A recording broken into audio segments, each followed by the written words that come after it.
mais preciosos instrumentos de democracia. É um canal de expressão plural que permite a convivência de diferentes vozes, histórias e visões de mundo. E por isso a cultura, tal qual a democracia, deve ser defendida e fortalecida.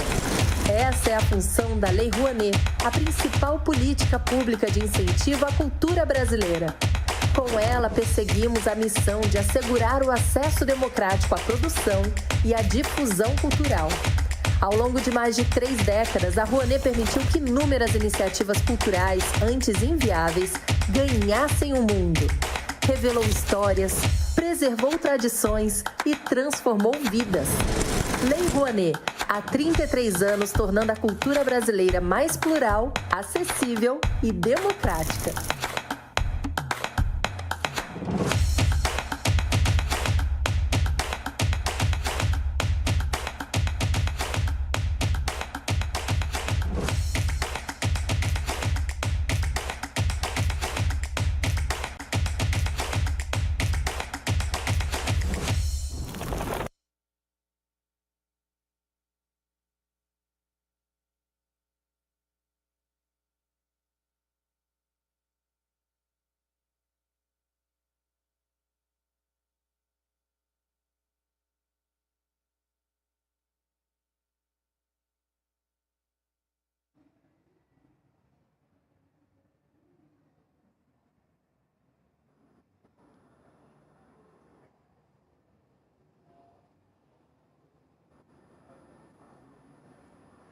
Sejam todos muito bem-vindos a mais dia de Gamescom. Welcome, ladies and gentlemen, to the third day of Gamescom LATAM 2025. We're very happy to be here with you.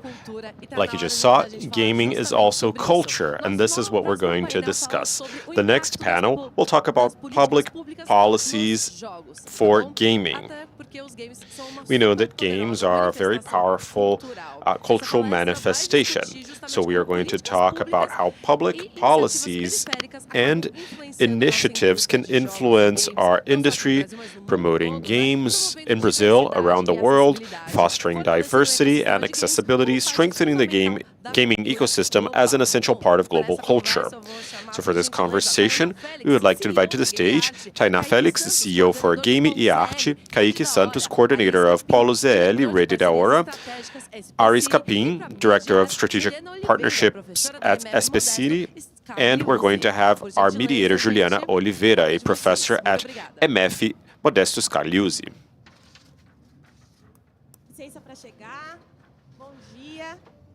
Hi, good morning. If you're watching, if you're listening to us, before I introduce our guests in this panel, we'd just like to say that Espicini, the company that promotes audiovisual in São Paulo, now celebrating its 10th anniversary, will show a video message. Let's take a look.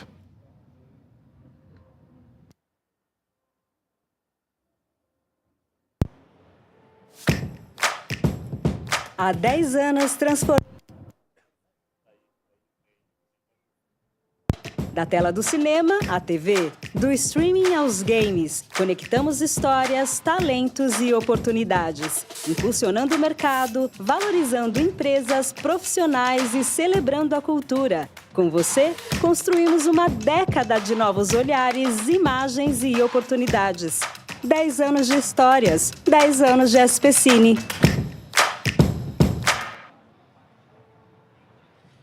Boa! Great, beautiful. So we have a representative from Espicini, Ari.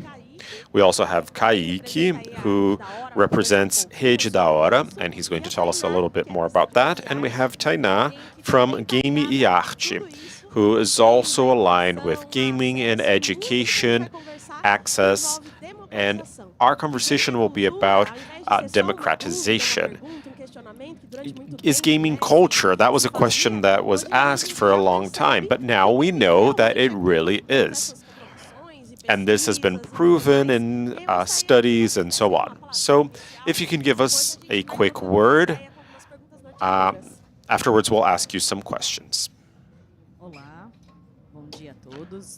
Hi, good morning, ladies, gentlemen, and everyone in between. My name is Taina Felix. I'm a gaming developer and cultural producer at Game Arte. I'm a specialist at Afro Gaming, and I'm a consultant in education, culture, and video games. Hi, everyone. Good morning, ladies, gentlemen, and everyone in between. I'm Kaique Santos. I'm a director, and I was a manager at Rede da Hora, which is a public policy for the creative economy. And that's it. I'm also an actor, a dancer, and I love games. Good morning, everyone. My name is Ari Escapim. I am currently a director of Especini, and I handle economic development and the international area. So we do research in the audiovisual sector. And we also have a bridge to gaming when we work with the international gaming market. I'm a project manager. So I've worked at Área Sampa, a company also under the city of São Paulo, that also works with gaming. And I'm here for this conversation and to tell you a little bit about what the city has been doing for the gaming industry. And we're going to talk about some new launches as well. So this conversation will be about gaming as a tool of expression and as a cultural language. So I'd like to hear from you in your areas, how you see the role and responsibility of your work in providing greater access to gaming and also creating professional opportunities for young people in the gaming industry in São Paulo. Well, the city of São Paulo has a promising project for gaming. We have seen how important this industry is for our economy and for its development throughout the city, especially in impoverished neighborhoods. So this is a strategy that we are developing. We have a work group involving different parts of the city hall to talk about these policies. But what we already have is based on a study and an effort that has been made throughout the past few years. And it goes from training, so taking young people from impoverished neighborhoods, and actually we don't work specifically with impoverished neighborhoods, but we try to focus on them. So we have some stages. We have an early stage if people are interested in joining this industry and they don't know how and they're trying to understand the industry. We also have some stages for more advanced people. So we make investments to develop their studios, for example. We also have labs where we can test games. We provide market opportunities. So it's a full cycle from the beginning in fostering interest, basic training, acceleration, and taking them to the market. And they can go to the national or international markets. So there's a track that they can follow, and that's how we work. And we, of course, have partnership with other agencies that produce games here in São Paulo.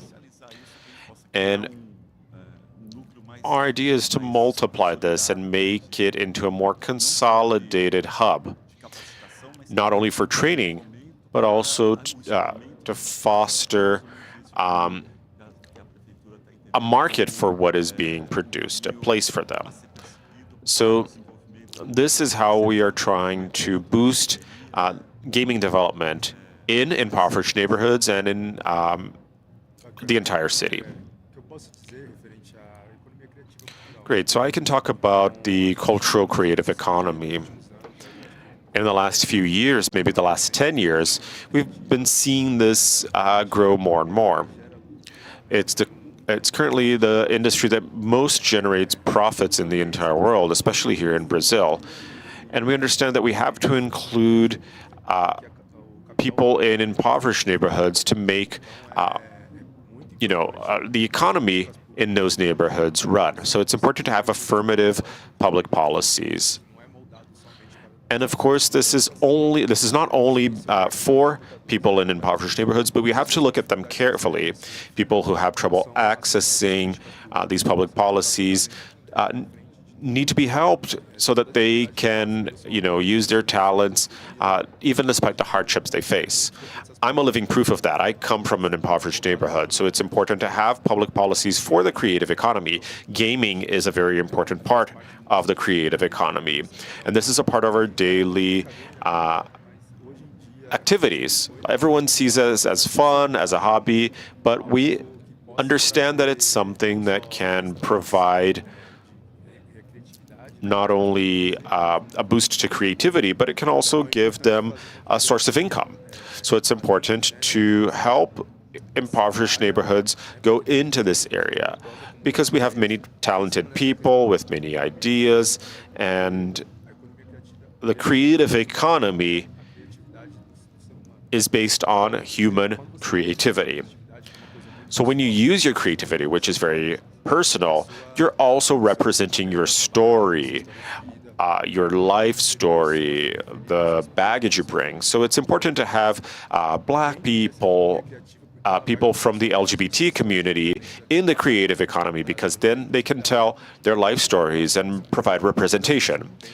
So in the Secretariat of Culture, we try to foster this in impoverished communities. We try to give them a good structure, materials, and sometimes they would not have access to this otherwise. So we're able to bring materials to them so that if they already have some talent, they can develop these talents and generate a source of income, have more experience, raise capital in their neighborhoods as well, and help them think further ahead in how they're going to be entrepreneurs so that they can advance as a person and as a professional. Yeah, it's important to hear that because you are coming from this place of being in the government. I have a different perspective, but I also work in the same space. I have a company called Arte, and we have been working in impoverished neighborhoods from the beginning. This has been our focus. And we understand that our audience is this powerful audience. Not people who are only receiving products, but they are also providing an exchange. They're not just there idle without any ideas. They are the people who have all the potential to build incredible games, to have great ideas, and create wonderful projects. So when we start going in there with our games from our partners like Sudareal or Mãe Bete de Oxum from the northeast of Brazil, and when we take these games to these spaces, our intention is to transform them into the next game developers in Brazil. When we started many years ago, and when we looked at the different game events, we didn't see ourselves in these spaces. So our mission became to provide our expertise and our tools so that more people like us who come from impoverished neighborhoods could do this, could make it. So Arte not only works with social and educational activities in gaming in different spaces of the city, like schools and clubs, we're also focusing on developing people to work in culture, specifically in games. So providing training programs, not only bringing them games, but bringing them in so that they can also become a game dev.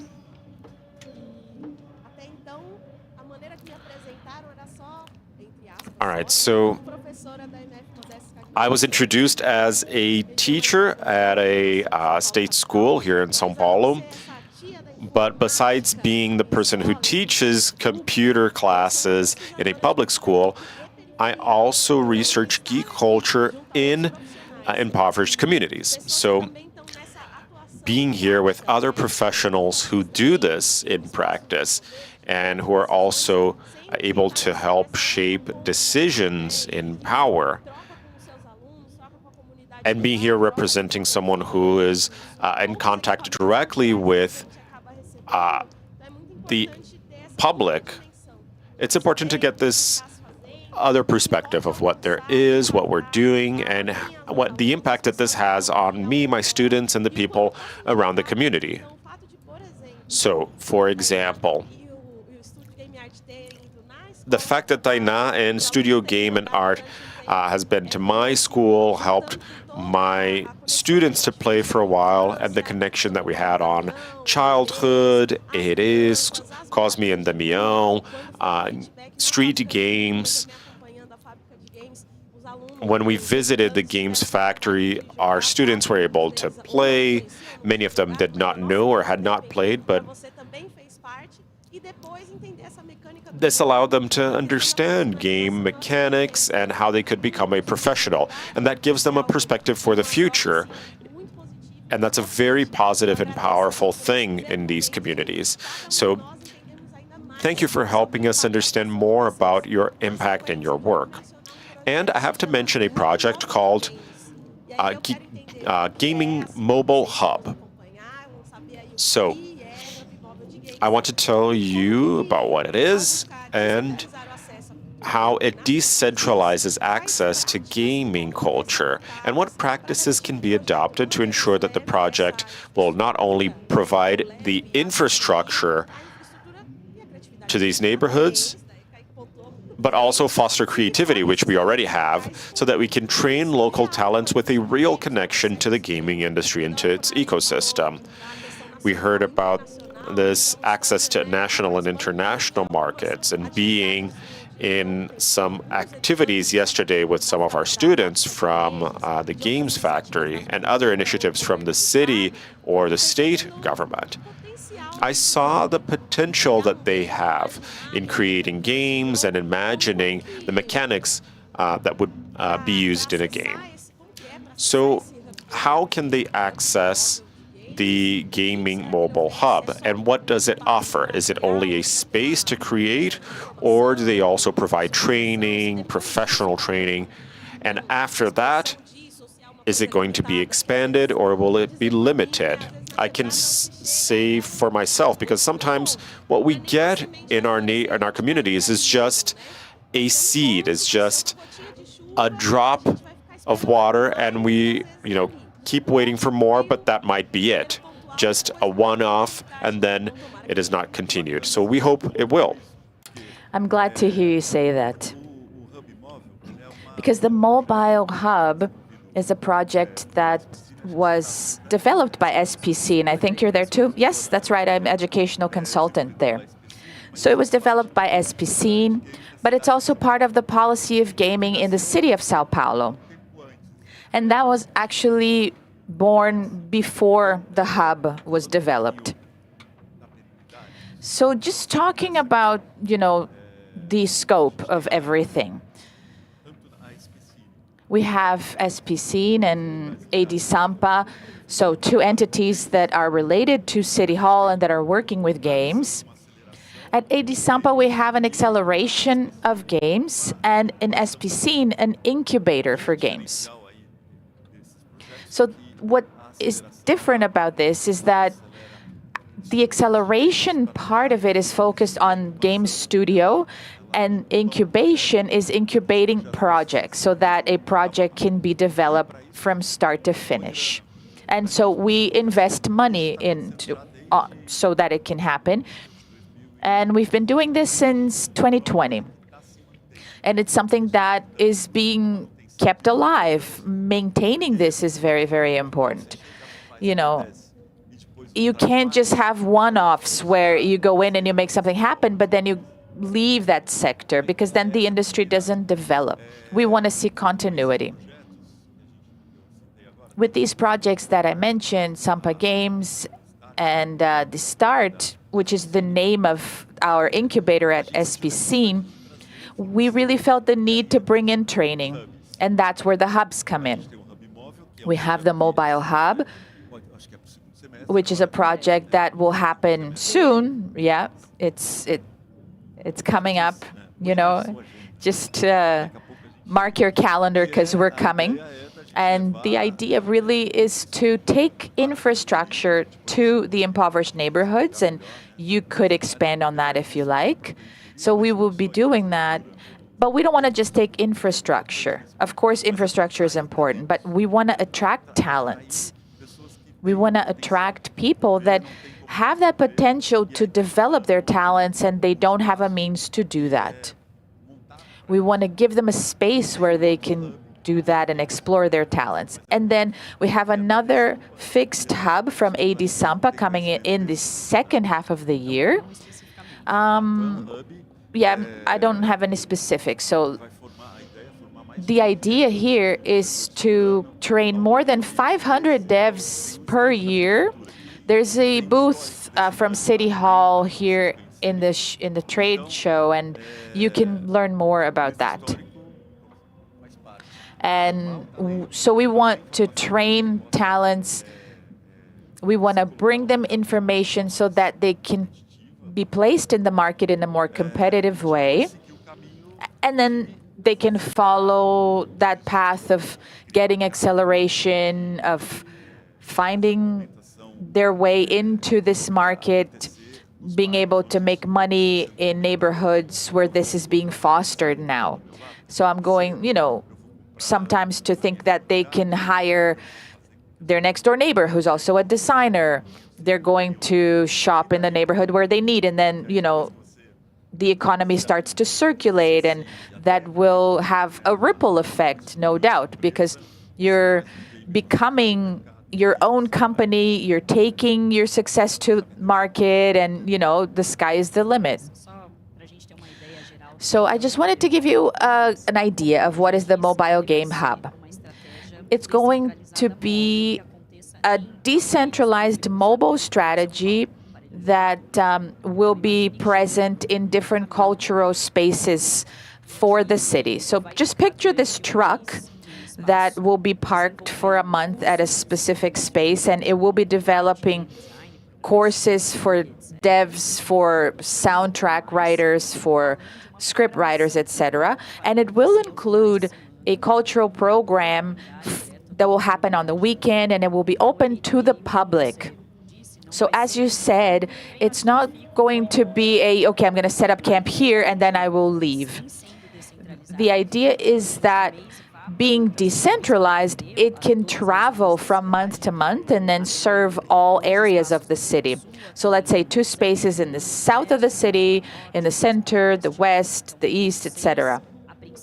We are going to start things off with 6 places, and this will leave a legacy wherever it goes, which is the training of the youth of that space. It's an integration that will happen during the weekend as well, where people can get to know those games that are being incubated by SPC, that they can get to know Brazilian games they didn't know existed, right? So we really need to focus on this fact. We know games coming from all over the world, but we don't know Brazilian games. We need to train people, and we need to do that by knowing what the Brazilian market can offer. It was thought to really be this legacy that can leave that training and that can really create a foundation of knowledge for our talents in Brazil. Wow, I'm really touched by what you said. I can totally picture, those students that have access to the computer room and they are playing some national games to suddenly, become professionals and having access to all of these programs. Wonderful. Wow. I had heard of the hub before, but I didn't know details. So, wow, it's very, very important, super powerful. This is an amazing public policy for impoverished neighborhoods. And it's something we've been mentioning from the get-go. You know, it's underserved people that have that talent, but they need help, they need assistance, and we're giving them this launching platform, if you will. So we had projects that needed to be paused so that we could restructure our administration, and they will come back hopefully next year. But it's the same idea of having creative economy happening. We were focused on all four corners of the city, and we had creative studios there. That's where we used to develop courses for creative economy, starting from sound design, visual, and the audiovisual area included the development of games as well. So we really saw a lot of people with huge potential, 13-year-olds that were creating games that you would think to yourself, wow, how can they do this at this age? Yeah, we can't even imagine stuff like that, you know. We had this course once, and when we were about to talk about independent game publishing, children came in to me and said, you know, I already spread my game around. I'm actually charging people $10 to play my game. So they created a distribution channel for themselves that made sense to them. So we think that impoverished neighborhoods are not ready. They're ready. We're not ready for them, you know. I think that's a cool thing that we're talking about, because you talked about Suderio. Suderio in 2019 entered the VIII program. It's an acceleration program for technology companies. It wasn't specific for games at that time. It was just technology and innovation. So at that time, they got this grant. I think it was about 30 grand. And they used it to develop the company as a whole. And yesterday I met Marcos here, and he told me, like, wow, it was essential to go through that acceleration process. Where we had ideas, but we didn't have funding to go forward. We didn't have a space, equipment. We didn't have that visibility that is created for us when we participate in these programs. When this kind of thing happens and information gets there, it kind of fosters that talent that's already there, and it reaches this amazing boiling point. And now Suderio is amazing now. Yeah, well, they've been to Mozambique, taking our games there. They're amazing. We just launched Hip Back. We had this pre-launch in the culture factories, and we're going to have an official launch. It will happen in the next few days. Yeah, Marco said it's, I think, this week, right? So exactly. And they're growing exponentially. It's very cool to see their history and all the other Afro games that are here. Actually, we have griot games here as well. It's a very cool thing to see. Awesome. So we're reaching the end now, but I wanted to hear about another project. What is SP Game Lab? SP Game Lab, it's a project for game testing. We had a specific table to discuss that yesterday, and it was very cool. So it's a project that will probably start in the second semester. It's basically this learning path for some young people who are developers and that can assess and test new games very, very quickly. And they can give us feedback that is a lot more assertive. This is done independently. It's not an official test, but it's a way to get people to play the game and give you feedback so you can improve more quickly. It's a path. So it's the process of developing the quality of your product. So forming play testers, and Sao Paulo did this. We just had the first group graduate. Ingrid, I believe, is here. Elio is here as well. And they were part of this legacy. Ingrid was part of our discussion table yesterday, a round table. I see Murilo as well. So, just imagine that the city of Sao Paulo formed the first game testers, and they got everyone to understand how to test a game. And then companies can count on that, knowing that they can bring their games into the lab and then understand if their games are working well, if qualities are good, if mechanics are good. So they went through important training, and now they can replicate that. And training and companies can count on the lab. This is a bridge with the industry that's already in place. So very cool. Okay, we see now that we're out of time. We have like a last minute for final words, if you would like to say some. So very quickly, I just wanted to say that we have to pay attention to governmental strategies, plans, try to find out what the state government or city hall is doing, the federal government as well. There's a lot of programs that are happening. We are trying to work together at all government levels. So please pay attention to public biddings, to programs that are essential to foster this industry. And this is a way to help develop talents and help us develop the economy of the city. So basically, this would be, I guess, my 2 cents. Well, I would just like to thank you for this opportunity to be able to have these conversations that are so important for society. As someone from impoverished neighborhoods, it's very important to be able to talk about creative economy for these neighborhoods to really foster the talents. And I would echo what my colleague just said. Pay attention to this because public policies can change your life. And I came from nowhere, and I am reaching heights I never thought I'd be able to. I see this happening to other people that came from the same place where I come from, and they are reaching new heights. So public creative economy is there for us, and we have to access that. We have to occupy this space that we're entitled to.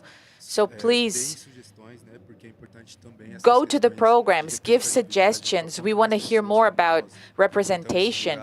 The more people like us are present there, the more we will occupy positions of leadership, and we want to make sure that access is democratized.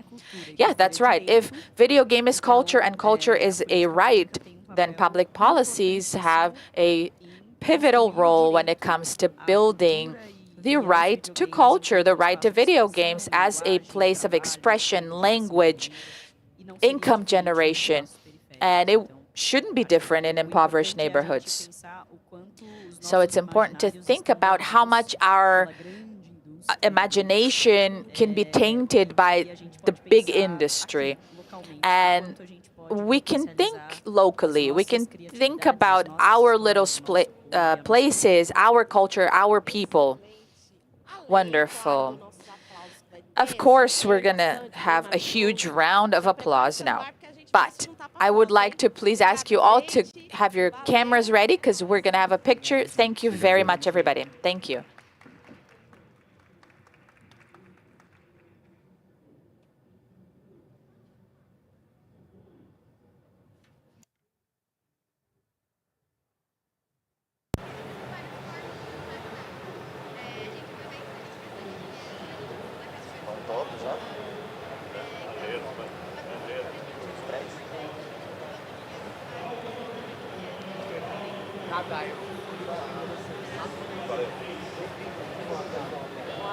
Tudo bem, bom dia. Podem se sentar aqui.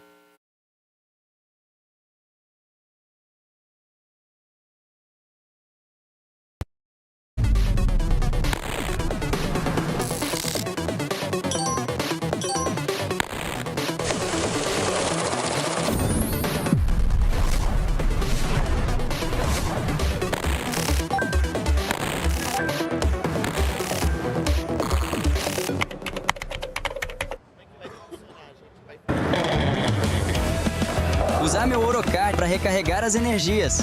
Usar meu Orocard para recarregar as energias e ganhar pontos. Usar meu Orocard para recarregar as energias e ganhar pontos enquanto eu tiro onda. Quem usa Orocard tem cashback, tem pontos, tem cartão sem anuidade e muito mais. Use para tudo no seu dia a dia. Quanto mais você usa, mais você tem. Orocard, usa que tem. Pode crer. Banco do Brasil, para tudo que você imaginar.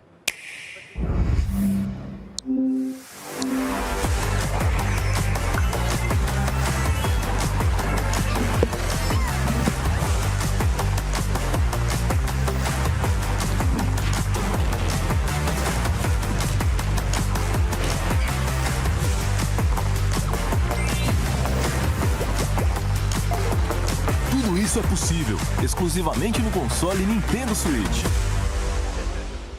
Quer trabalhar no mercado de games? O CUT SP Pro já impactou mais de 35 mil pessoas em mais de 220 municípios paulistas. E agora é sua vez, gamer! Estão chegando cursos de História dos Jogos, Unreal Engine, Networking na indústria dos jogos e muito mais. Acesse agora cutsppro.org.br e passe para a próxima fase.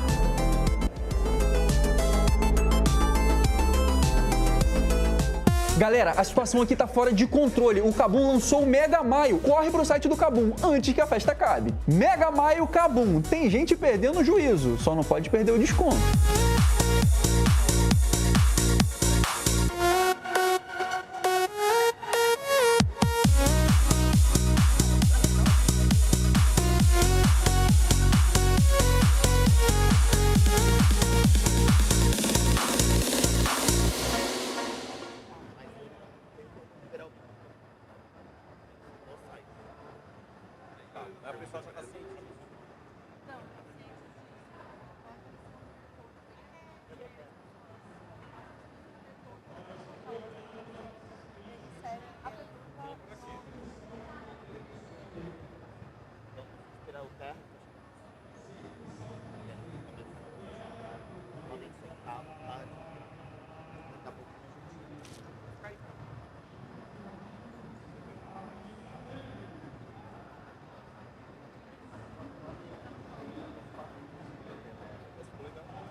Maravilhosa, tudo bem, e você?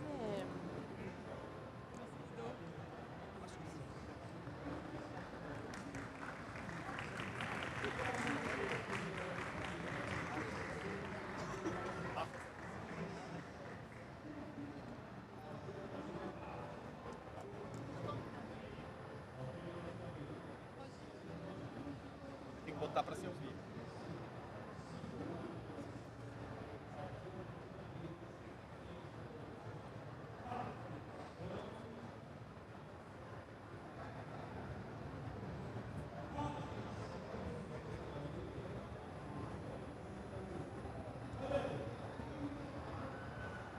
E estamos de volta aqui com mais dos nossos painéis da nossa programação. Our next panel. Now we're going to talk about a very interesting topic, a technology that has been widely used in gaming in Brazil and around the world. We're talking about AI and XR. These tools are used to create more immersive experiences for gamers. Each of our guests will have a lot of experience to tell you about, and they're going to share some insights about their projects, the challenges that they face and have faced, and the future of AI and XR in gaming. Let's give a hand to the CEO of Yellow Panda, Rafael Barbosa, owner and director at Leafbone, Tiago Ataide, the CEO of VR Monkey, Pedro Kayat, and the co-founder of Arvory Immersive Experiences, Rodrigo Terra, who will be our mediator. We'll have some time for questions, and you can send them through the QR code. The stage is yours. Thank you, Ba. Good morning. Good morning, everyone. So as the days go by in Gamescom Latam, we lose track of time, so I'm glad it's still morning. Thank you for being here. So for this panel, we are going to try to give you updates on XR content and development.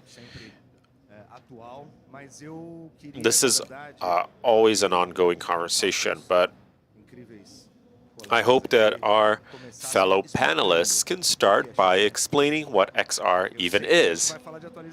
We're going to give you updates, but of course we have to set expectations right because not everyone knows what these acronyms mean. So let's start from the beginning. Great, it's a pleasure to be here on stage again, speaking to so many people who are incredible and who are at the forefront of this technology. And I think this is really defining our panel. We're at the forefront of technology, testing things that will not, be used tomorrow or the next day, but will be used when we least expect it. So, what is XR? Let me ask the audience here. Who knows what XR means? Raise your hand. Great, and if you don't know, please raise your hand. Yeah, there's always, that crowd that knows and doesn't know, but in any case, I have to confess that I often don't know either. Yeah, that's true. And companies don't either. But let's talk about this continuum from VR to AR and XR. Academically, XR, AR, VR were something that was contained. So you would have reality on your right and virtual reality on your left, and it would be a continuum from one to the other. So we would start with reality and then augmented reality, where we would have virtual objects in our augmented reality. An example of that is Pokemon Go. So thank you, Niantic, for that. And then at the other extreme, we would have virtual reality, which is really using goggles and being in a completely different world, like Ready Player One. I love that popular culture helps us to explain these things. But what is XR? XR is the term that we use as an umbrella encompassing virtual, augmented reality, and whatever is in between, what we call mixed reality, where you can have objects from the real world in your virtual reality, meaning that you can sit on a box and think it's a couch in virtual reality, let's say. So that sets the standard for AR and VR. And mixed reality, MR, would also require goggles, right? Yes and no, maybe. Because it's mixed, right? It's that box where you might be using goggles or you might not. That's mixed reality. Yeah, the problem with XR is that each person is using this term differently. Well, I like the term XR because it includes everything. It doesn't mean anything, but it means everything all at once. But MR is what's really difficult because it can be anything. It's in the middle of AR and VR. So you might be closer to AR, you might be closer to VR. Well, but VR is MR, but full screen, right? That's the big difference. Yes, I agree. And with VR, for me, it's like teletransportation. If you put the goggles and you're no longer in your own environment, that's a virtual reality. It's a teleporting. So you're in a virtual world and so on, while others still face reality to a higher or lesser degree. That's an interesting point. As we advance in this conversation, I always like starting with the terminology because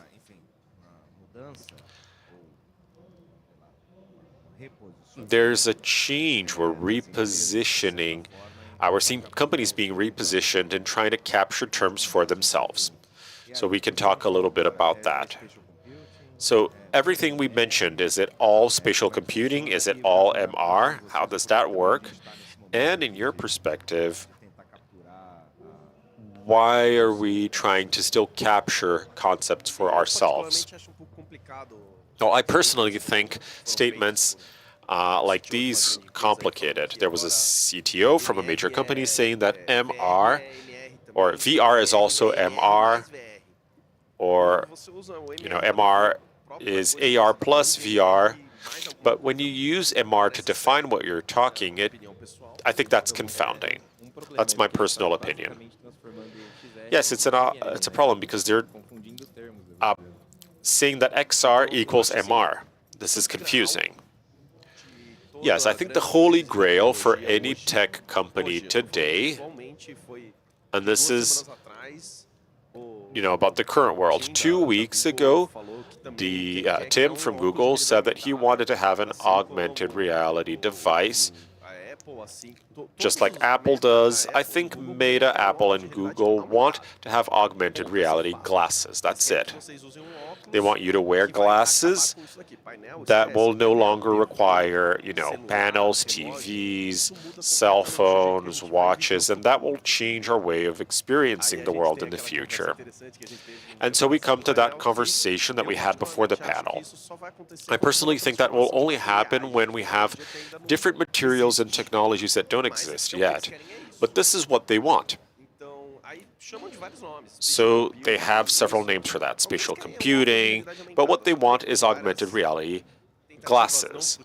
But after several frustrated attempts with limited technology that did not allow them to do things as they wished, that wore out the term. Yeah, spatial computing is the term that Apple is trying to use. They always try to get some technology that has been developed, but they want to take it for themselves and apply it to their interface and their way of building an OS. So they changed the name to make it easier for people to understand. So what was going to be MR started being used in games.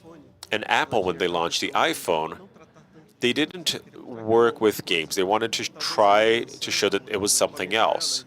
So when they launched their equipment, they didn't want to have games. They saw it as a different device, as if you had, glasses that would allow you to see a huge screen TV, or that could help people with low vision.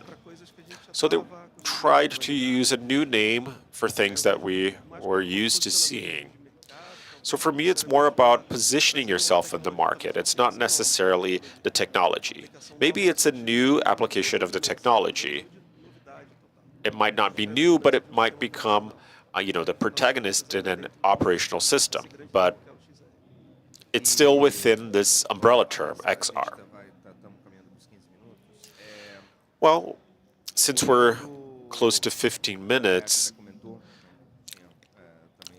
as Kayachi had said before, we discussed this before the panel, and we think that the future will be augmented reality glasses, which will be a productivity hardware, and once we have good materials, then we might also have some type of immersion. So that means that VR is dead, is that right?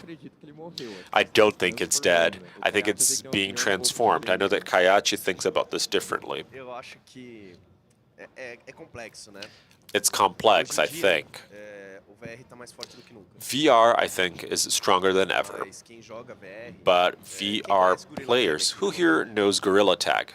Raise your hand. Great. If you don't know, this is a game that has 1 million active daily users, and it's VR exclusive. It has 1 million people. Airbnb took 5 years to have 1 million daily users, and this was in the headlines everywhere. So VR is a reality. People are playing, and it works very well with kids 12 and up. But at the same time, despite the fact that this is the most played game, it's also one of the simplest games in the App Store. Now, because we're seeing a younger and casual audience, VR is no longer seen as AAA. You don't only have Assassin's Creed and so on. You have Gorilla Tags, I Am Catch, smaller games that are simpler, that really capture this audience that has never used VR, and they can immediately get something out of it, have some fun there. It's complex, because if you take other war sim games, like Curse of the World, which is an escape game, or an extraction shooter, it's the second most sold in the Play Store. So there's an adult audience, there's a young audience, there's many people using it, but I think the industry has cooled down. I think people expected much more. We wanted to have more in this industry, so I can't really understand, because it's a device that was sold, you have 35 million devices. That's more than Xbox Series S sold. And people are now thinking, well, it didn't work, it died. I'll have my own take on that I can share with you. I think this is like that Nintendo moment. What does that mean? Atari nearly went bankrupt, and people said, well, they crashed the video game industry. No, at the time, there wasn't a video game industry. There was Atari and a few other players. Atari started to grow, but there was no video game industry per se. So people started losing interest for video games at the time. They were used to playing arcade games. We didn't have consoles. And Atari came in with this idea of having a home device for the masses. Or at least they attempted to do it. And this created the concept of a console. At a certain point, this didn't work, and Nintendo was keeping track of that. They also started investing. They made toys at the time. And they thought, well, this could be very relevant for my business. And they started investing in video games. When Atari started doing bad and crashed this non-industry, then Nintendo came in, and they did very well. So they created Nintendo of America. They started investing massively in this connection between Japan and California, and they created a fan base for themselves. But that was a fan base that was 4, 5, 8 years old.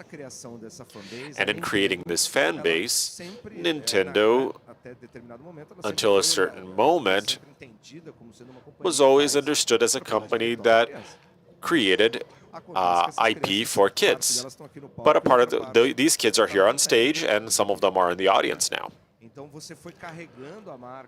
So this brand was carried. We carried Nintendo, the consoles, Game Boy was a global hit. You start carrying all of this, and you start thinking that this is what video game is for you. Nintendo is your biggest benchmark because it transformed and provided a lot of innovation to consoles. So I think this is what's happening to XR. There was a hype. Everyone said, no, come on, this is not, it's going to take longer than that for it to take off. But there was a hype in the beginning, and now we have 35 million devices out there. It's more than Xbox Series S, but this is no longer that grown-up audience because they, like we saw with Atari, lost interest for the technology. And we're seeing that kids are taking over. So I think this story is going to repeat itself. We're going to have a time in which people will talk about the death, but it's simply, a downturn with less investment, with bigger players going into other things besides VR, and you're going to see a generation of kids who are going to grow up and become teenagers and so on, and who are going to consume games just as we consumed video games as consoles in the past, as we build a relationship with this medium. I would just like to add something. One of the problems with VR was that, it was different. That's it. It was different. So we had someone from AAA saying, oh, I created Assassin's Creed. I can make games. Cool. But, it's just like what happened to Atari. It's people who could make movies thought they could make video games, like what happened to E.T., right? And it flopped. So someone from a AAA, someone from a publisher, could be huge, coming to you and say, oh, I'm investing in your game because I know how to make VR. They're lying. They don't know. No one knows how to make VR. Everyone's still learning. So people who really invested a lot of money there, and they were like, oh, it's not like traditional market, and they all took a step back. I think it will take a while before people understand how this market is going to behave. I agree with you. I think that, at the end of the day, the hardware is not that different from a cell phone or a computer. The idea of having an interface that's isolating you makes it a more individualized experience, even if you're online. And I think it's an amazing thing, right?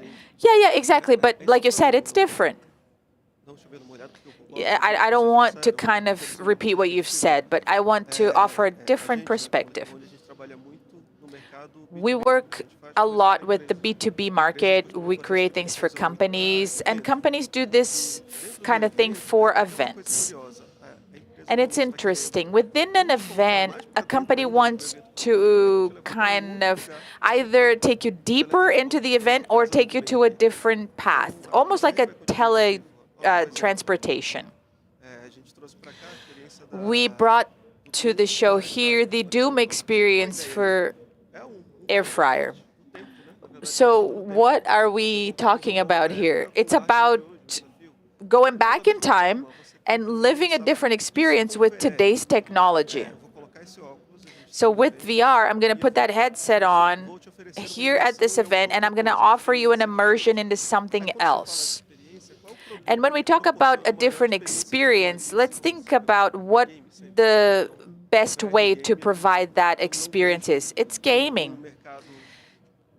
So for other companies, I don't think VR is going to get much bigger than this. People who started to try it at the beginning and thought it was cool to kind of simulate a roller coaster, and it was terrible and they never used it again, they're still kind of offering some pushback. But if someone is wearing it and it's cool, someone watching that happen will want to try it again. So I think it will have survival. And it's part of the cycle. We've been talking about AI for the past 3 years, right? And same thing happened with blockchain and then with NFTs and cryptocurrencies. And, VR will be talked about again. I think these technologies will start to converge, and we'll talk about these devices again. And I think it's interesting to remember that games are not just entertainment, right? In the corporate world, VR will only grow from now on. The way to make good simulations for trainings, for example, it's really a game changer. When you convince someone in the company to invest in that, it becomes a continuous investment after they see the kind of results that they can have from this device outside of the entertainment realm.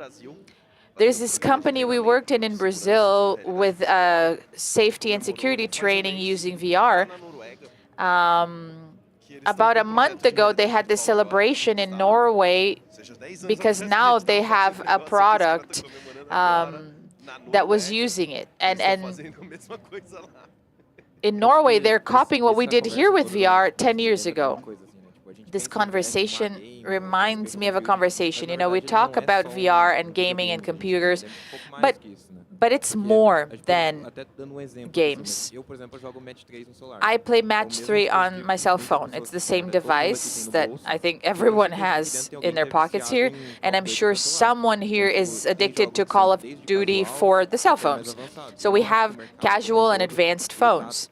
I don't think the whole market is heading into one direction. It's kind of forking out into different segments. It's an evolution.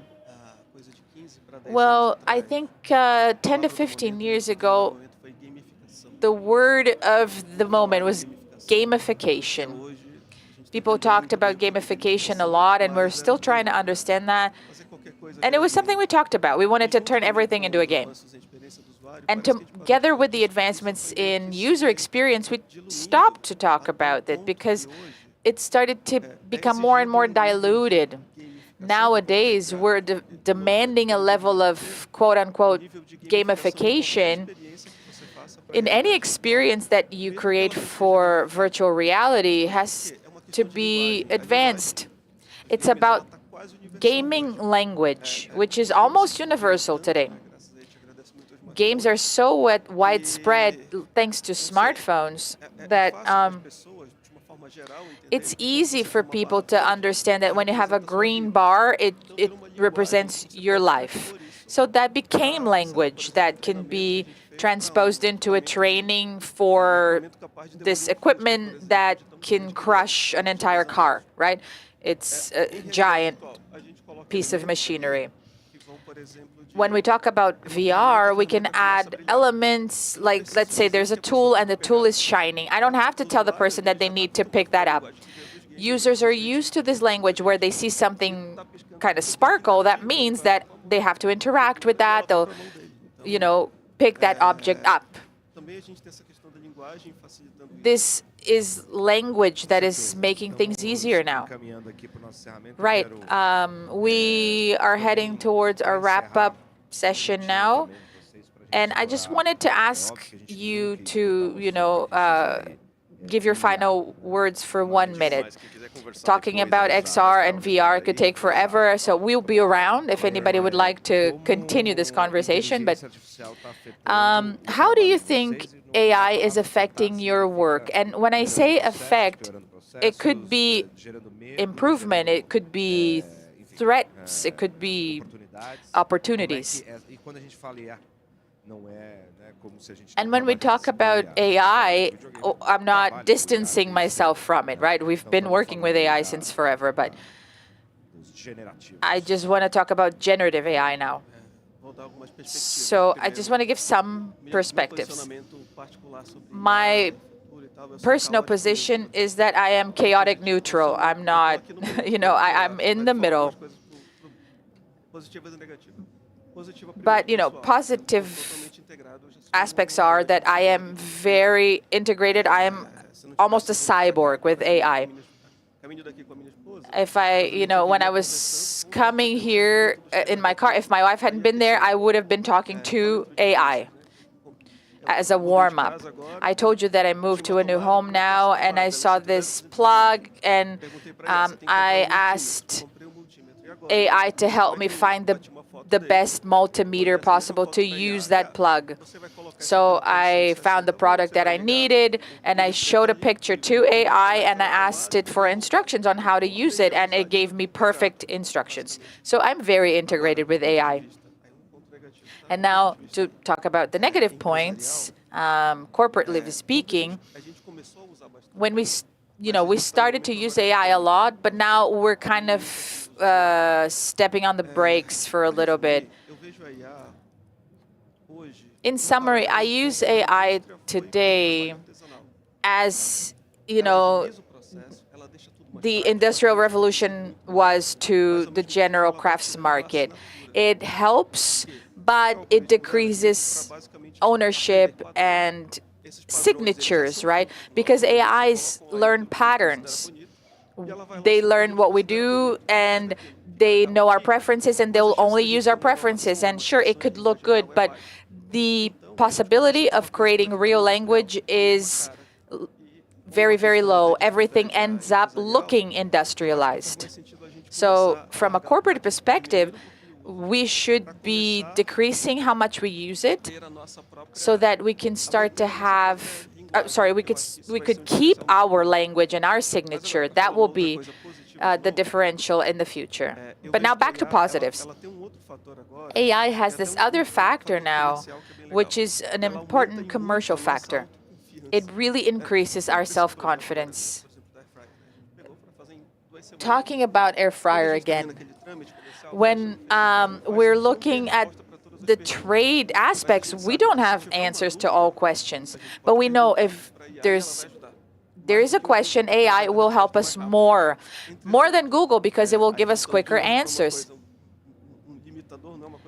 There is a limiting factor, which is that sometimes AI will hallucinate in their answers, and it could be happening for a while still.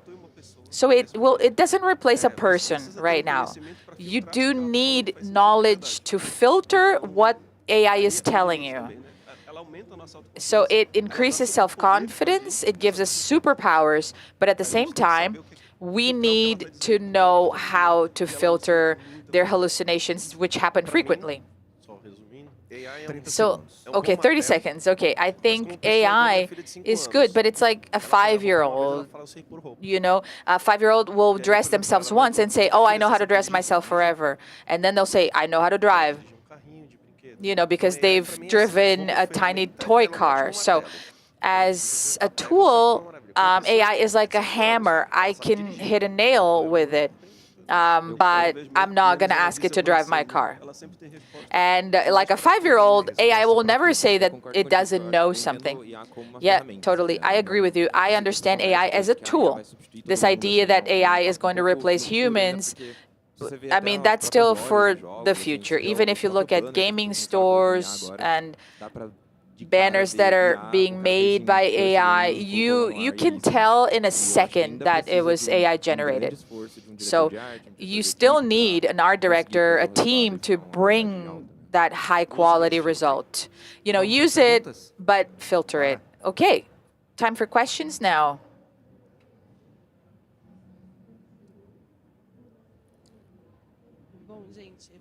Okay. So I have a question here, and I'll read it out to you. What do international devs learn from Brazilian XR production and AI within games? That's a great question.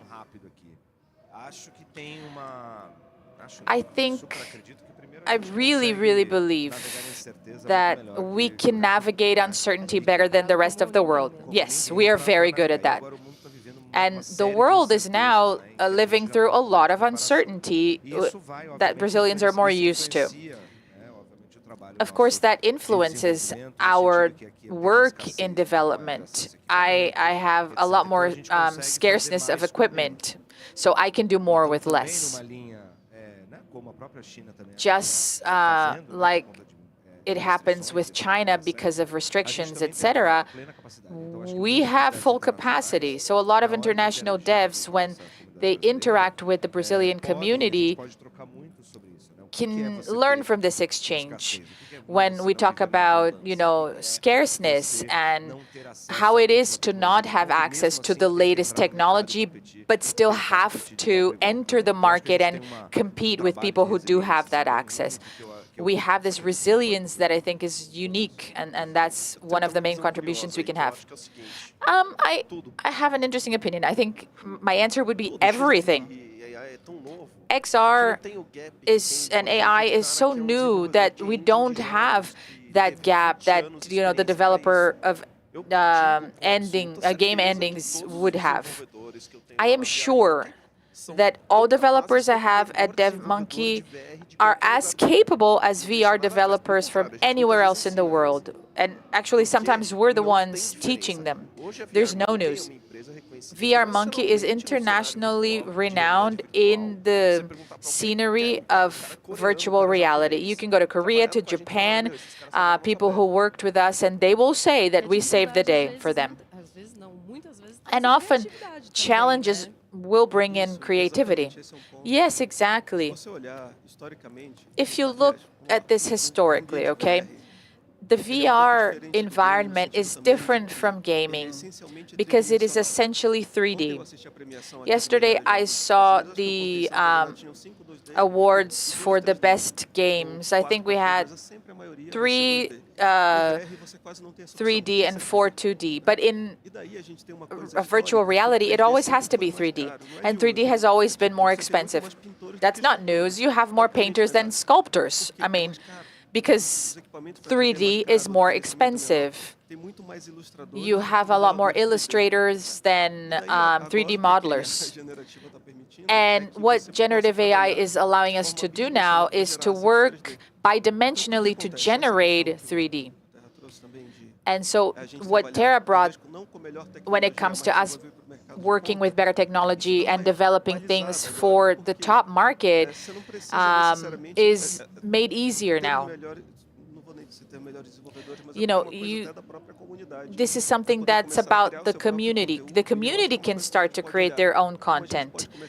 And we can start to think about creating for 3D using AI, which will allow us to have more people able to create for virtual reality?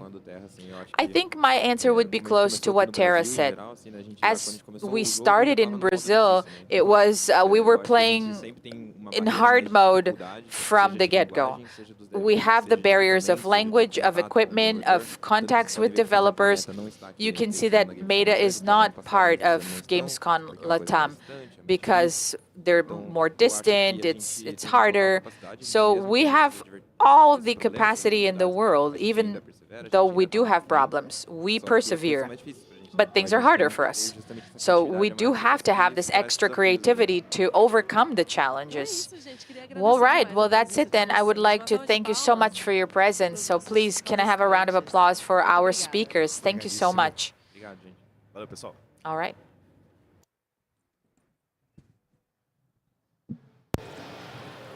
A gente está vendo como ela vai entrar, que ela vai ter que ir lá. Tem um contato com ela? Acabei de ver.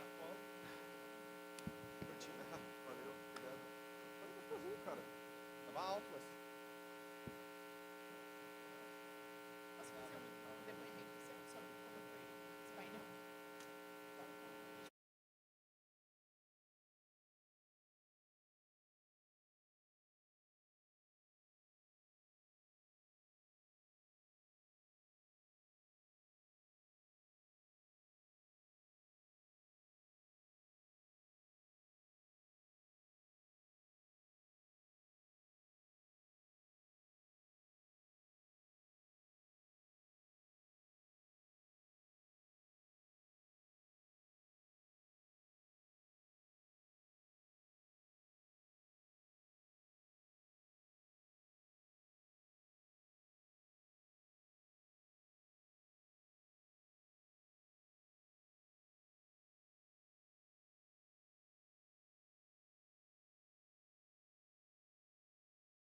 pontos.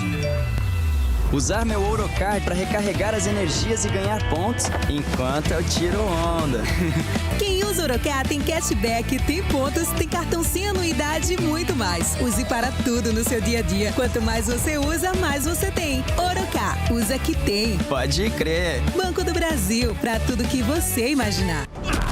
Não consigo ignorar sua falta de disciplina. Eu tô cagando e andando pro que você pensa. Assista a Pro Competition de Mortal Kombat 1 ao vivo na Max, dia 3 de maio, às 15 horas, direto da Gamescom Latam. Let's party.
Usar meu Ourocard para recarregar as energias. Usar meu Ourocard para recarregar as energias e ganhar pontos. Usar meu Ourocard para recarregar as energias e ganhar pontos enquanto eu tiro onda. Quem usa Ourocard tem cashback, tem pontos, tem cartão sem anuidade e muito mais. Use para tudo no seu dia a dia. Quanto mais você usa, mais você tem. Ourocard, usa que tem. Pode crer. Banco do Brasil, para tudo que você imaginar.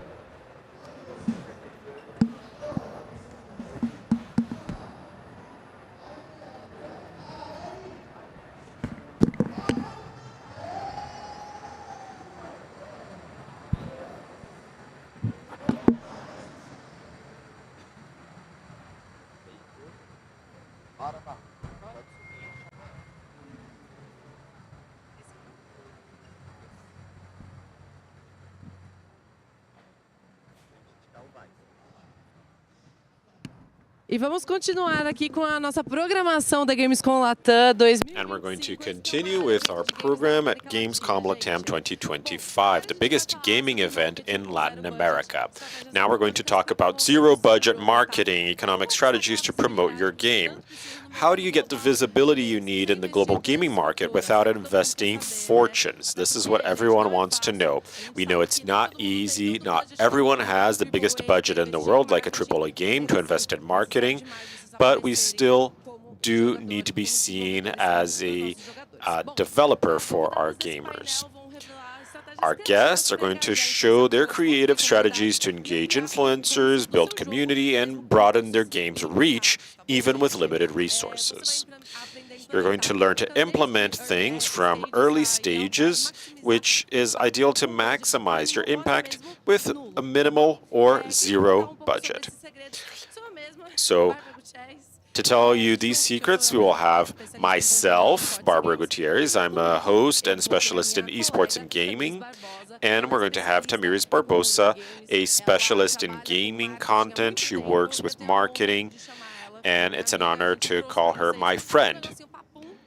It will be a quick conversation. We're going to cut to the chase and cut the bullshit. So, please welcome on the stage Tamiris Barbosa.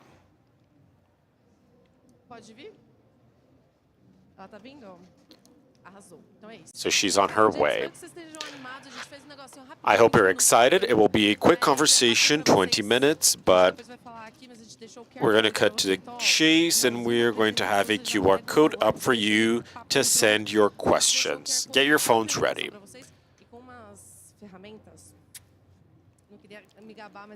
I don't want to brag, but Tamiris is great at using these tools. Great, so this is your microphone. Let's give her a hand. She's a queen, so yes, it is on. Can you hear me well? Yes, I can, okay. Maybe we can switch sides. You want your phone? Yes, of course, that would be good. So, we are not going to have a Q&A. It's a 20-minute conversation, so let's get started. Let's put the slides up. Hi, everyone. Thank you for being here. Today, we're going to be talking about marketing, but with zero budget, with no money, and we know that that's a big challenge. When you're launching a game, I think this is probably the biggest challenge you face. So we're going to cover a bit of that in 20 minutes. So don't find it weird if we go at full speed, but we're going to open up for questions and we can have a better conversation afterwards. So my name is Tami. I have been working in the gaming industry for 13 years. I've worked in big companies like Ubisoft, Riot Games, but I also worked in smaller companies like Chucklefish, which is an independent publisher that you might know. I worked with them in London as well. And I got some expertise not only in marketing, but also in product, which is very important. The development pipeline, submission, developing a platform, and how do you launch a game in consoles? How do you create a strategy that will make sense for your target audience and for the product itself? Combining the experience for the gamer with the studio's vision for that game. So that's a brief summary of my journey so far. And we also have Barbara, who's going to introduce herself. Hi everyone, I'm Barbara Gutierrez. Not only am I a host, but I also have worked in publishing. So I started in this industry in gaming. I've been in the industry for over 10 years. I worked for Wall, Omelette, Terra, And then I became chief editor at IGN Brazil, and now I work with influence marketing, and I'm helping companies to connect to the gaming and esports audience. Well, if you don't have a budget, if you don't have a team for you, if you're feeling lost on how you start building a community for your game and how you pitch your game and how you make your pitch better, where should you focus your efforts? I think you're in the right place. And we're going to tell you why on the next slide. As I said, we're going to be here for 20 minutes talking about some strategies that you can start using today. You'll see that they are very quick and direct things that we can do so that we can, well, I can't swear here, but we can, cut to the chase. And then at the end, there's a QR code that you can use to download the presentation, and you'll have our contact information if you want to ask us questions. So, after you've developed a game, what do you do now? This is just the beginning of a long journey. When you talk about content and visibility, it's much more than having a wonderful game. You might have built an incredible game, but if you don't focus on a good marketing strategy, if you don't publish content that allows your audience to see it and to wish list it, then all of that was for naught. That meme was great. People have great games and they don't know how to market it. So I've seen that oftentimes. And I say, if you want to get your game wish listed, ask the tough questions. We talk about strategy, and people think that going viral on TikTok is just a matter of pressing a button, but it is not. There are many other things involved. So if you have a clear direction on what you want to do and what your goal is,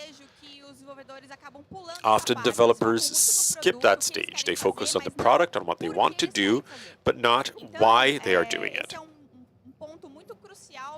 So that's a crucial point in the marketing strategy if you're developing your product, so that when you have your game ready, you have someone to sell it to. And this is a problem that you could have started dealing with before.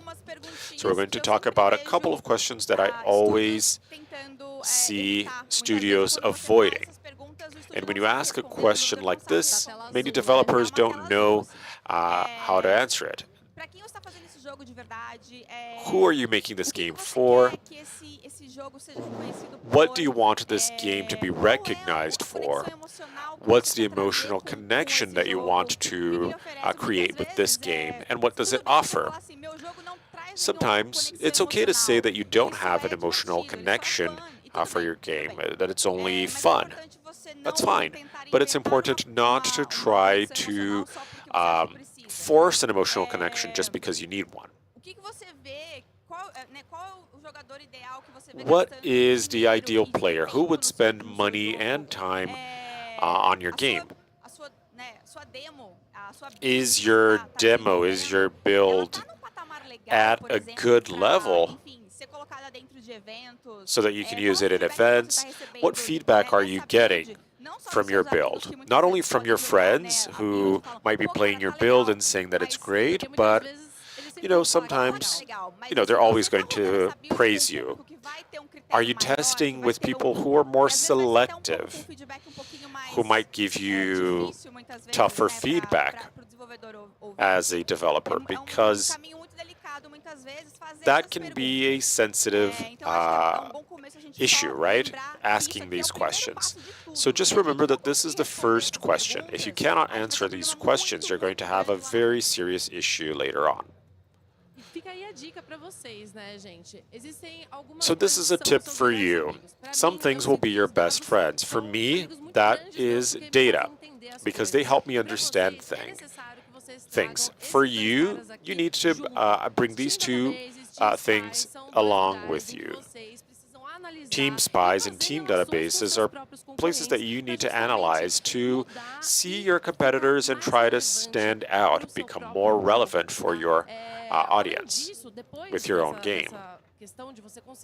After that, after adjusting yourself, improving your position, you're also going to try to get feedback from them.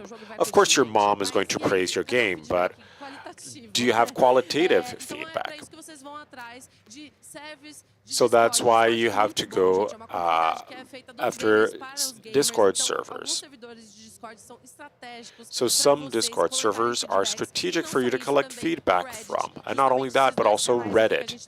These two channels that we have here, Indie Dev and Play My Game, are great places for insight, visibility, and the honest answers, the honest feedback that no one really likes listening to, but that we need.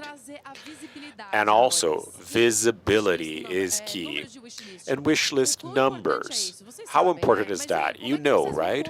But how do you build this? You can't be everywhere at the same time. You have to choose, and you're going to need to choose from the right places. All visibility is important, but you need to be closer to your audience, to your players for that. So that requires consistency and honesty, and of course, some spice. You need to add some spice to your game. That's what you need. And here we have a few tips that can be helpful in getting that number of wish lists, so that you can come to a pitch and say, well, I have this much in wish list, this number of wish lists. Because if you don't, that might be a tough situation if you're trying to get investments. First, you have to document everything. Share your development journey. I think that's very rich. Only indie devs can do this. AAA devs can try to do it, and they often do, but they usually don't have that same level of closeness as indie developers. Prioritize channels like TikTok, Discord, and even Steam. I think that's very important to make your product more relevant. Again, what Ba has just said, dates, numbers, look at how your content is performing, what's working, what's not working, and adjust this along the way. It's okay to make a mistake as long as you make it run differently after you analyze it. And don't be afraid of making mistakes. Some other things are very helpful, like trends on Twitter, on TikTok, or I don't say X, I say Twitter. Like Wishlist Wednesday, that was a very strong hashtag. And there's another point. When you talk about a journey, that's not only development, but small victories you have throughout the process. And I can give you an example of that. Like we said, don't be afraid of sharing mistakes, bugs, improvements. That's fine. It's good for you to share this on social media. And usually the highest hits on TikTok are funny bugs that people share. Try to build trust with your audience. That's very important. And, of course, try to show your personality. Don't be afraid of showing your studio's personality. Even if you're all introverts, that's fine as well. You can even make content based on that. But people forget that wherever you can, you have to include your Steam link, wherever you can. If you have the opportunity, just put it there. Don't be afraid of it. And here's a real-world example of a Brazilian game called Cidade Quest. That's a partnership between Gaia and Abby Green Pillow and another studio. I worked for them to launch Cidade Quest on Steam, /Quest on Steam. So in 3 days, we got something that we never imagined. We tripled the number of followers we had on Twitter with just a picture of a drawing on paper. It was that simple. We wanted to celebrate that we had 316 followers. And that tweet got a lot more engagement than we expected. And you might think, wow, that's ridiculous. You're celebrating 316 followers. That's nothing. for an engaged community, for a small indie studio in Latin America, in the Southern Hemisphere, where we have a gaming industry that's completely directed for the Northern Hemisphere, it is a true victory. And when we see people getting engaged and being happy for that small victory, that's when we start connecting to a community that didn't exist before. Okay, so let's get started. How do you find your audience? Well, you need to have influencer marketing with the press as well. But don't expect them to come to you. You have to go to them. And how do you do that? Well, for creators, you have to find nano and micro influencers that connect to your game, people who you are sure will enjoy what you're doing. And then you're not going to give them something perfect, of course. You're going to give them something that's still unfinished, something that gives them that early access feel, because that will make creators understand that they're different. They'll feel special. And creators have big egos, and I can say that because I'm a creator myself.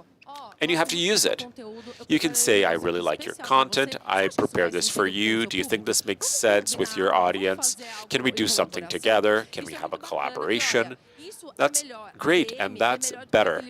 It's better to send a DM than an email message, because no influencers read their emails. That's a tough pill to swallow. With the press, though, you have to be more organized. You need to have a good press kit, high-res images, because we'll need it for the website. And what's different about your game? Just like what Tami asked. You can say, for example, I have an isometric roguelike. Beautiful words. What does that mean? So look at the art. It's about the Canudos rebellion in Brazil and Hades and Diablo. Now people will understand. So these are things that will draw attention to your game. When you work in the press, you get thousands of emails, you get thousands of press kits, and what's going to make yours stand out for someone who's going to receive it if they are overwhelmed with things to do? Try to find your competitive edge. It might not even be from the game. It might be someone in your team who had a crazy idea that started the game, and that's what's going to make your game shine. Remember those hard questions we talked about back then? É agora que vai fazer essa diferença você ter respondido aquelas perguntas lá atrás. E aqui é outro exemplo também de Slash Quest. This is another example of Slash Quest now. O Slash Quest ele é filho aí de dois estúdios. Slash Quest is the baby of two small studios. And when we brought the game to Steam, we had a challenge because we didn't have a PR agency, we didn't have a PR budget. So for us, it was about understanding how can we make the press in Brazil really buy into my idea. It was very challenging because Slash Quest had been launched, I think, 3 years by then. So what was different then? I could say, oh, it's on Steam. Well, but so what? It had been launched 2 years before. So we understood we had this opportunity. The game spent 2 years in Apple Arcade, which is a very elitist platform, very segmented platform. When we talk about Steam, we talk about democratizing it. We can extend the reach of this project that will now get to a larger audience. It's about accessibility. It's about privilege, if you will.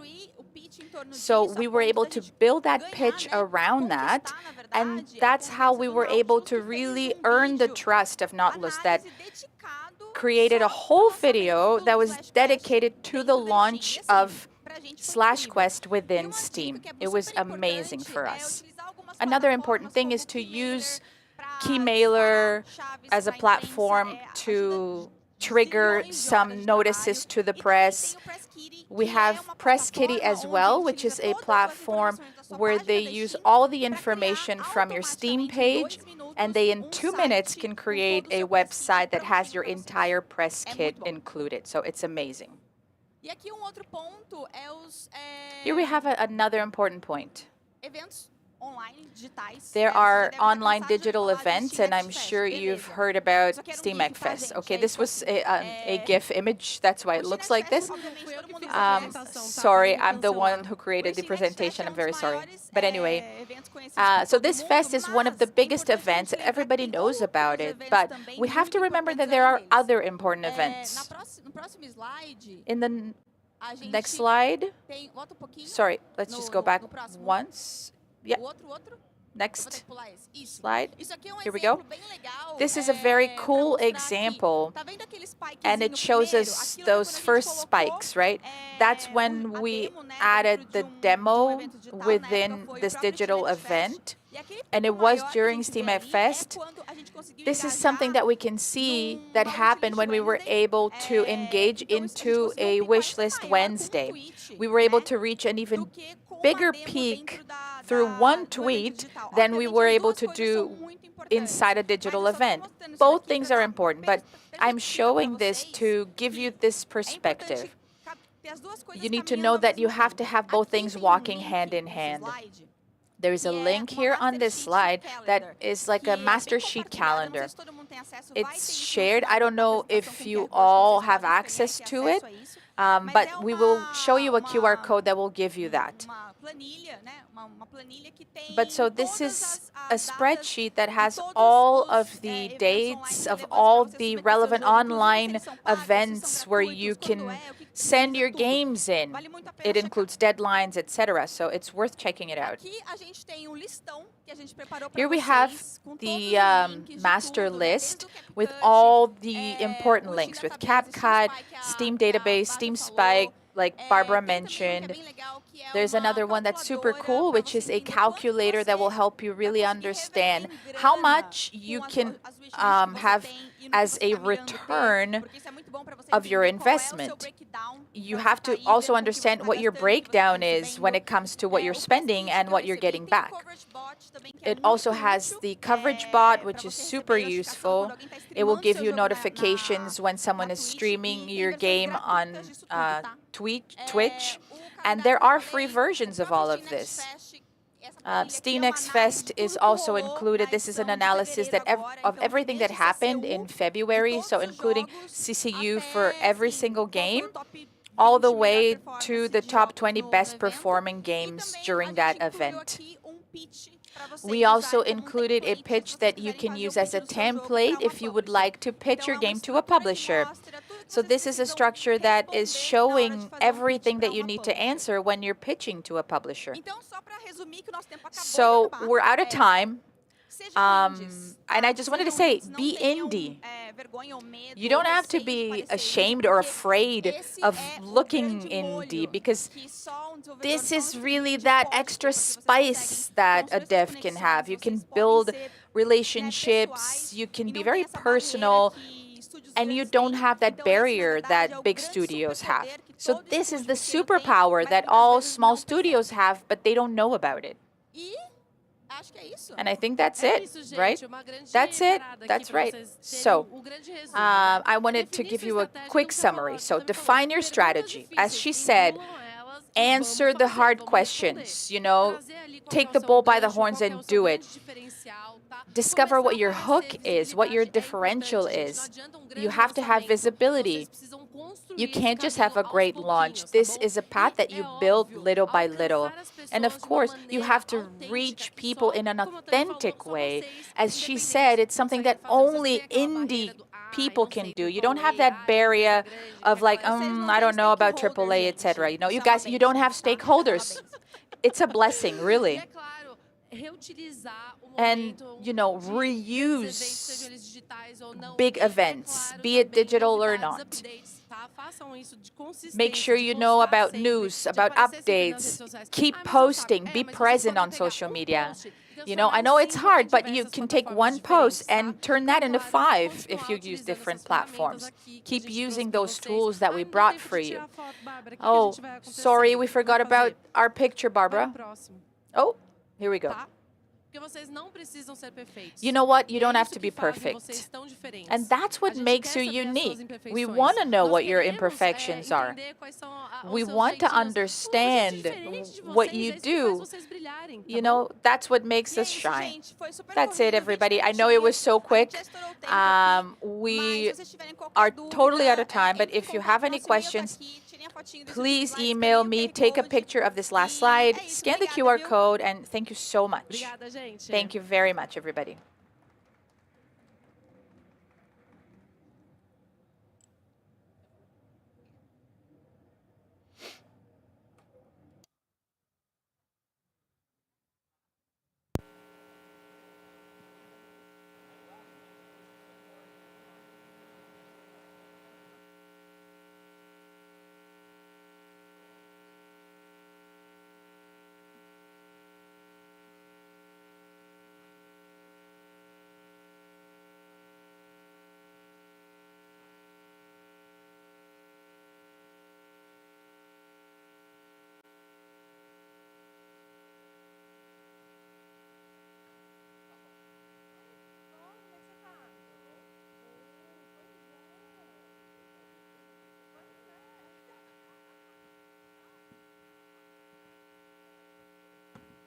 Quer trabalhar no mercado de games? O CUT SP Pro já impactou mais de 35 mil pessoas em mais de 220 municípios paulistas. E agora é sua vez, gamer! Estão chegando cursos de História dos Jogos, Unreal Engine, Networking na indústria dos jogos e muito mais.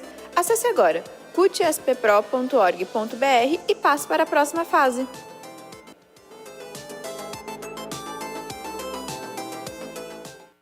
Atenção gamers da Gamescom Latam. Menor preço histórico, seus jogos favoritos nunca estiveram tão baratos. Aproveite Hogwarts Legacy com 80% de desconto. Aponte o celular para o QR Code e garanta essa oferta. Garanta Mortal Kombat 1 com 80% de desconto. Aponte seu celular para o QR Code para aproveitar. Aproveite a promoção válida durante o período da Gamescom Latam. Não perca!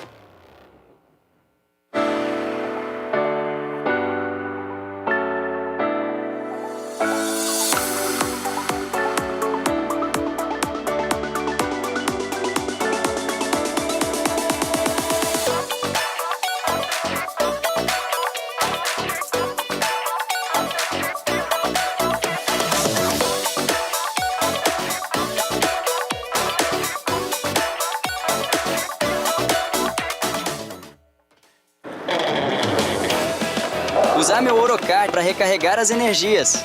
Usar meu Orocard para recarregar as energias e ganhar pontos. Usar meu Orocard para recarregar as energias e ganhar pontos enquanto eu tiro onda.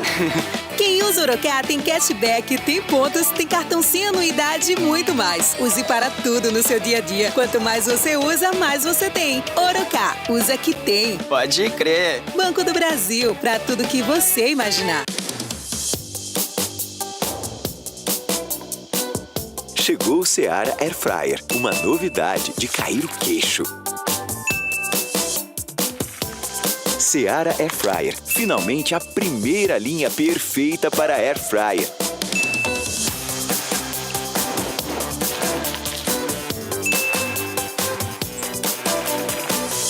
É prática, é a primeira, é Seara.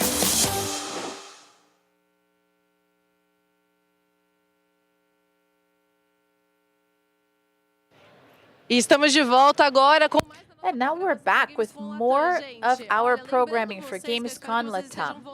I hope you guys are voting for your favorite games, in your favorite booths, in your favorite activations. So just come here to our main aisle close to the BB stand, and that's where the voting will happen. Use the QR code, choose, vote, and on Sunday at 2, I expect you all to be here at our award show. So, we are going to now turning the games with Kawaii, videos that make the difference. Rafael Camargo, head of sales, is going to tell us how creators, devs, are now turning the game into something else with their short creative videos. We're going to have real cases, tips, strategies to really shake up the world of video games here at Gamescom Latam. and around the world, because we really do consume these videos. So, Rafael Camargo, you have the floor. What a pleasure to be here with you today. Thank you very much, Barbara. Boa tarde não, né? Bom dia, quase boa Wow. tarde, pessoal. Good morning, good morning. I I just wanted to really thank you for your time. I know it's almost lunchtime. So I'm going to start by extending an invitation. Who here has Kawaii downloaded on their phone? If you could please put up your hand. Cool. So here's the invitation. When I'm done here today, I would like to ask you to go to our booth to get a exclusive gift, and that is if you have Kawaii downloaded onto your phone. So if you don't, make sure you do it now, and you can tell them that Rafael Camargo said that you're entitled to a gift. So look out for Felipe, he is there, and he will give you some prizes at the end of this lecture. It doesn't have to be right after lunch, but anytime in the afternoon, just visit us and have Kawaii downloaded onto your phone. All right, so let's do this. I wanted to start our conversation by showing this slide. So this is a person who's renowned in our market. We know that Nobrew, wherever you are, whatever social media you're on, whatever channel you're looking for, he will be there. Nobrew will be there. Kawaii is a little bit different when it comes to our famous people, you know. Kawaii is a very democratic app. People who are not famous can become famous very quickly within a few days. And I would like to start our conversation by telling you to understand that we have people who are not traditional. I'll take as an example our biggest influencer called Markelly. You may not know her. She has 10 million followers. She does soap operas. She tried to be an actress in Global, but she couldn't. And she found an opportunity in Kawaii. So for the gaming market, Kawaii is a world of opportunities and alternatives for those who want to be a creator, an influencer, or those who want to consume different types of content as well. We are a short video platform, and that's a very relevant thing to know. We know that people's attention span is very, very short. We don't have time to pay attention to everything, and short videos are very, very relevant now. So along those lines, talking about new people, new opportunities, we're talking about a universe of 65 million people. It's a huge number. We're talking about people who are within the digital world of Brazil. This is about 130 million people. So 65, that's half of that in Brazil. We still have people who don't have enough content when it comes to brands, games, business, etc. Everything we have today was created organically. This is a very strong community that's there within Kawaii.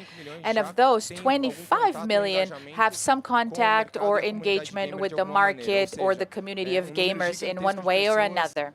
It's a huge number of people who are open to all sorts of opportunities and engagement with brands, especially with final users that have gaming content.